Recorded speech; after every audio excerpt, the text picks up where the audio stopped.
আজকে দিদার প্রচণ্ড শরীর খারাপ, তাই দিদাকে একটু যত্ন করছিলাম।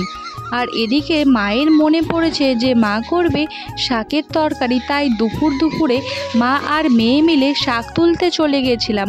আর এদিকে দেখো এত প্রচণ্ড রোদ, কিন্তু আর কি করা যাবে, রোদ হলে তো আর না, আমাদেরকে তো শাক তুলতেই হবে। প্রচণ্ড রোদ হলে কি হবে, কিন্তু দেখতে কিন্তু খুবই সুন্দর। আর এদিকে দেখো আমাদের ধানের জমি, ধানগুলো একটু বড় বড় হয়েছে আর দেখতে কিন্তু খুবই সুন্দর। আর এদিকে মা তুলছে শাক, আর এদিকে তোমাদেরকে দেখানোর জন্য আমি একটু করে নিচ্ছি চারিদিকে ভিডিও। তারপরে আমাদের শাক তোলা কমপ্লিট। আর এদিকে হচ্ছে আমরা শাকগুলো বেছে নিলাম, আর এদিকে এগুলো সব গরু চারিতে দিয়ে দিলাম। এদিকে আমি চানও সেরে নিলাম, তারপরে খেতে বসে গেলাম। তারপরে মা করেছিল একটা নিরামিষ ডাল আর লেবু নিলাম, আর এদিকে পাট শাক ভাজা আর আলু সানা কচু ভাজা। আর বাড়ির সবজি খেতে কিন্তু আলাদাই একটা মজা লাগে।